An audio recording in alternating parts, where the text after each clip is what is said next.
High, আমি পল্লবী আর আজ আমি দেখাবো আমি কিভাবে কিছু সামান্য চেঞ্জ করে আর ওপেন হেয়ারেই একই ড্রেসে কিভাবে দুটো আলাদা লুক ক্রিয়েট করলাম। একটা হচ্ছে গার্লি গার্ল, সফট সুইট কিউট একটা লুক, আর সেকেন্ডটা হচ্ছে কিছুটা বোল্ড।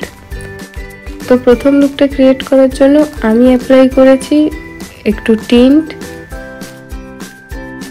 এটা হচ্ছে আমার ফেভারিট টিন্ট আর এটা জেল বেস, তো এটা গরমেও কোনো সমস্যা হয় না। আর এটা আমার এত ভালো লাগে, আমি তো এখন সব লুকের সাথে এই টিন্টটা ইউজ করছি। এটা খুব ইজিলি ব্লেন্ডও হয়, তোমরা দেখতেই পাচ্ছ। এটা ব্লেন্ড করতে কোনো প্রবলেম হয় না। আর এই একটা টিন্ট দিয়েই আমি লিপস্টিক, ব্লাশ আর আইশ্যাডোর কাজ করে ফেলি, তো এটা একটা বেস্ট প্রোডাক্ট। তো এরপর হচ্ছে আইলাইনার।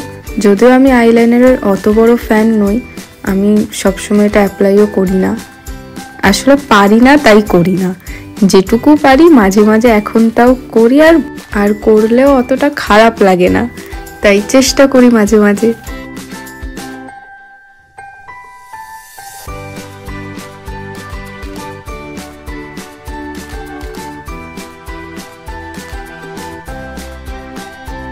এরপর হচ্ছে মাস্কারা, আই মেকআপের সব থেকে ইম্পর্টেন্ট একটা স্টেপ।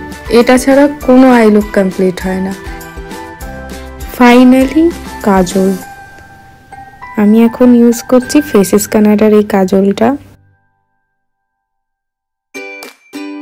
আর এই পুরো লুকটাকে ধরে রেখেছে হচ্ছে এই টিপটা।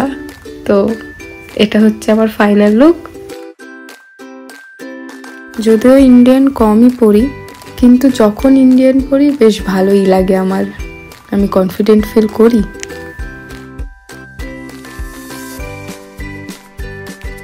তো সেকেন্ড লুকটার জন্য আমি এই লুকের মধ্যে কিছু সামান্য চেঞ্জ করব আর কিছু অ্যাক্সেসরিজ অ্যাড করব।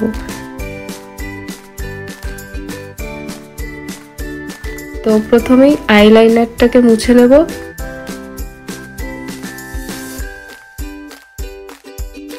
তারপর একটা বোল্ড আই লুক করার জন্য কাজল আর ব্রাশ।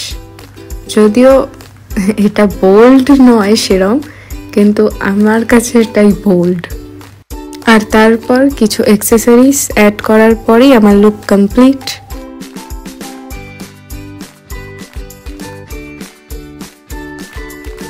কিছুক্ষণ পর আমার এই নাকেরটা আর ভালো লাগছিল না, তাই আমি ওটা সরিয়ে দিই। আর তারপর এটা হচ্ছে আমার ফাইনাল লুক।